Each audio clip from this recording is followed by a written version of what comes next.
Okey, dalam tekanan, dalam chapter tekanan kita ada 3 prinsip yang kita kena belajar.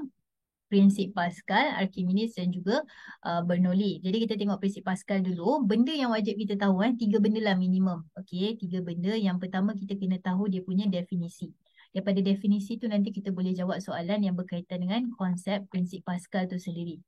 Okey, selepas tu kita belajar pasal dia punya rumus kalau ada. Okey, kalau ada lah, macam Bernoulli tak ada, tapi kalau ada rumus.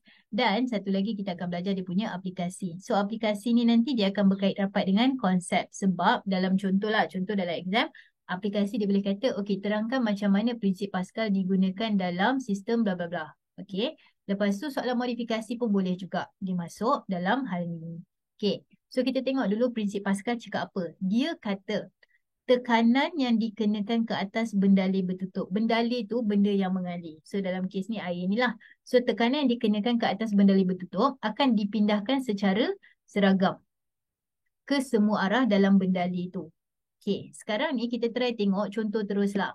Ini adalah rumus tekanan. P sama dengan F per A, di mana P adalah tekanan, pressure, F is force dan A adalah area, luas. So bila kita tekan, contohlah kita tekan sini dengan daya. Bila kita nak tekan, kita kena pakai daya. Katakanlah daya kita 50 Newton. Lepas tu luas dia, okey, luas tempat dia bertindak ni adalah 5 meter kuasa 2. So daripada sini kita tahu bahawa P sama dengan F per A, 50 per 5, kita dapat 10 Pascal kan? Okey, fine. Sekarang ni 10 Pascal tu di sini. Tapi Pascal cakap dekat mana-mana pun tekanan adalah sama. Maksudnya kalau korang check pun, oh tekanan kat sini mesti 10 juga. Kat sini 10 juga. Kat sini pun 10 juga. Itu point dia. Okey, jadi sekarang ni apa yang kita cuba sampaikan dekat sini adalah Pascal kata tekanan dekat mana-mana point pun adalah sama. Sebab itulah kalau tengok kat sini kan air yang keluar tu pancutan dia sama. Walaupun ada yang dekat hujung sini, ada yang rapat kat sini, tapi pancutan air tu keluar sama sahaja sebab dekat situ tekanan adalah sama. Okey, jadi itu adalah yang Pascal cakap. Jadi definisi memang tak boleh tidak lah, memang kena ingat. Okey, jadi kita tengok dekat sini, apa yang berlaku adalah kita gunakan Pascal dalam satu sistem yang kita panggil sistem hidrolik. Okey, sistem yang kita panggil sistem hidrolik. So, sistem hidrolik tu adalah satu sistem yang tolong hantarkan, okey, ataupun pindahkan tekanan, pindahkan daya menggunakan cecair. So, sistem hidrolik ni adalah satu sistem yang boleh menggandakan daya. Okey, kita tengok satu-satu. Ini adalah sistem hidrolik. So, korang boleh tengok. Nak cari video penuh dia, korang boleh tengok dekat sini lah. Okey. Sekarang, katakanlah kita tengok, kita tekan dekat sini. Bila kita tekan, dia akan menggerakkan cecair dan belas ni akan naik. Okey. So, F dekat sini adalah 200, A dia adalah 4. Jadi, bila kita kira, hitung tekanan di A, kita tahu rumus untuk tekanan adalah F per A. Jadi 200 bahagi dengan 4. So kita akan dapat 50 Pascal. Lepas tu dia kata nyatakan tekanan di B. So Pascal cakap dekat mana-mana pun tekanan adalah sama dalam satu tempat tu. So dekat sini kita tahulah, oh mesti dah di 50 Pascal juga. Tak payah kira pun. Okey, sekarang dia kata hitung daya. So kalau dekat sini kita dah ada A, kita nak cari F. Jadi P sama dengan F per A. So 50 sama dengan F bahagi dengan 12.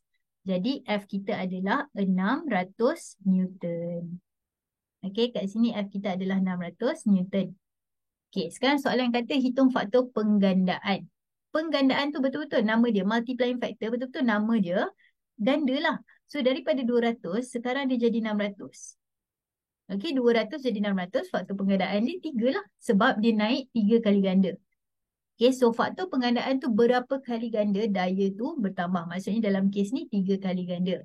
Okay, tapi katakanlah korang tak ada nilai daya. Yang korang ada adalah luas sahaja pun boleh. Sebab rumus untuk faktor penggandaan adalah A dekat output, maksudnya luas dekat output bahagi dengan luas dekat input. Macam contoh kat sini, output kita 12 kan? Bahagi dengan input kita 4, kita still akan dapat jawapan dia 3.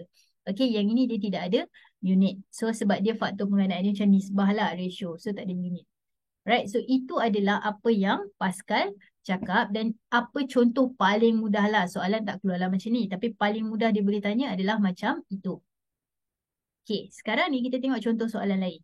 Okey, dekat dalam soalan ni dia kata kita ada daya. Okey, daya 15 Newton diperlukan untuk tekan dekat sini supaya dia boleh angkat bola ke atas. Okey, untuk angkat bola ke atas maksudnya kita kena tahulah dia punya berat kan. Okey, so soalan dia kata hitung berat bola. Okey, jadi sekarang ni Pascal cakap, cikgu nak ajar lagi satu formula. Pascal kata tekanan dekat sini, semua tempat ni adalah sama. Okey, maksudnya tekanan dekat point 1 sama dengan tekanan dekat point 2. Maksudnya tekanan kat input sama je dengan output. Lepas tu, kita belajar tadi, tekanan kan formula dia F per A. Maksudnya dekat sini, F per A sama dengan F per A. Maksudnya, daya dekat point 1, bila kita bahagi dengan luas dekat point 1, nilai dia sama dengan F dekat point 2, bahagi dengan area dekat point 2.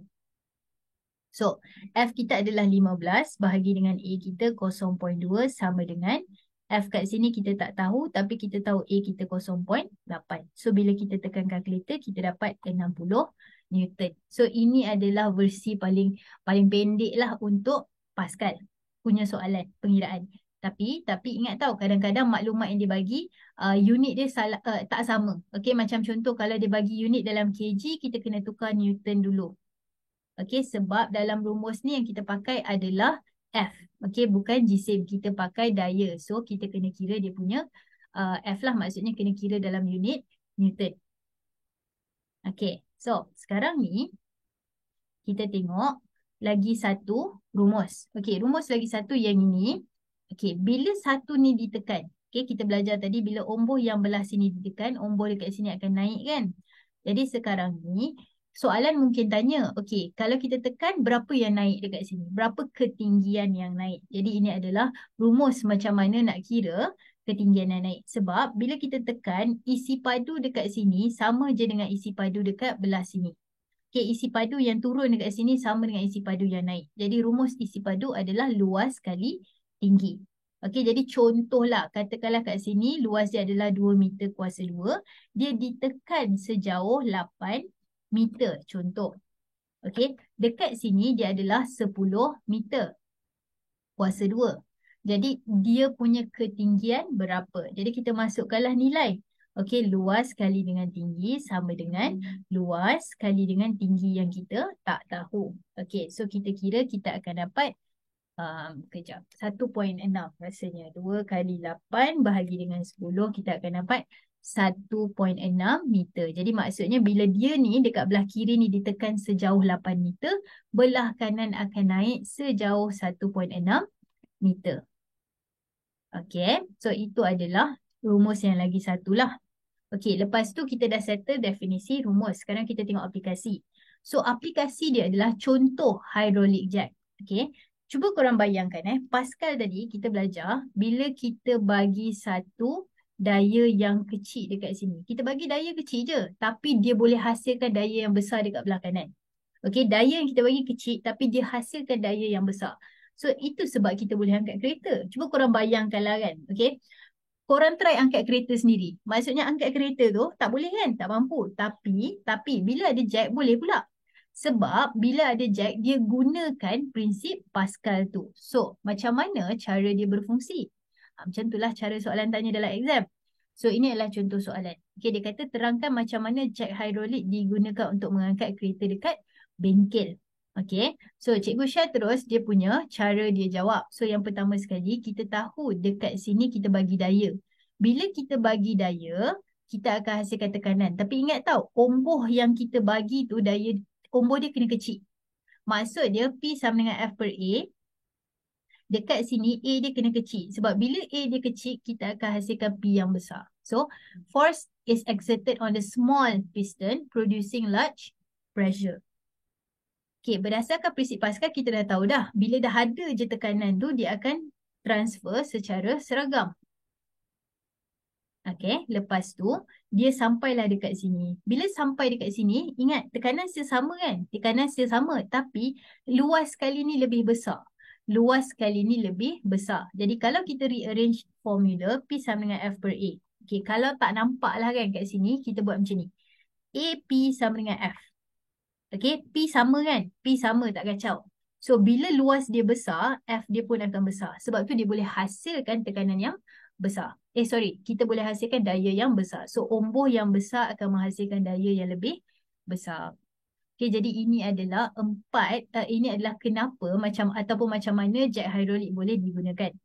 Okay, so sekarang ni kita kena ingat bahawa kalau kita nak buatlah jet hidrolik, kalau soalan modifikasi ke apa, dekat sini, dekat sini luas dia kena kecil. Kenapa? Supaya tekanan tinggi. Dekat sini luas dia kena besar. Kenapa? Daya tinggi. Itu adalah dia punya soalan modifikasi. Dekat sini dia tanya jet hidrolik je tau. Tapi dalam exam, selain daripada jet hidrolik, brake kereta hidrolik. Brake hidrolik pun benda ni juga. Ataupun korang tahu kalau macam pergi dentist kan kerusi dia tu boleh naik kan. Kerusi dia orang tu pijak. Lepas tu kerusi tu naik, dia menggunakan prinsip Pascal juga. Jadi soalan ni mungkin tanya jet hidrolik. Tapi dalam exam, soalan dia tukar gambar, tukar perkataan. Tapi penjelasan dia sama. Korang just change lah, tukar sikit-sikit. Tapi yang penting kaitkan balik dengan prinsip Pascal. Dia punya konsep. So itu adalah cerita prinsip Pascal secara ringkas. Oh, lagi satu. Kalau korang cakap pasal soalan yang kata, nyatakan aplikasi prinsip Pascal, jangan cakap brake saja, cakap brake hidrolik. Jangan cakap jack sahaja, cakap jack hidrolik. Satu lagi cikgu nak tunjuk, kalau macam contoh kereta kan, ini adalah kereta punya brake. So kita tekan dekat sini. So bila kita tekan, nampak tak dia tekan dekat piston ni. So maksudnya dia akan tolak cecair. So bila dia tolak cecair, bila dia tolak cecair ni akan menolak caliper kat sini. So dia akan macam orang kata akan create friction ataupun create geseran dengan rotor yang akan menyebabkan kereta tu stop. Tapi point dia kalau soalan tanya aplikasi Pascal, kena guna perkataan hidrolik juga. So ini adalah secara ringkas tentang prinsip Pascal.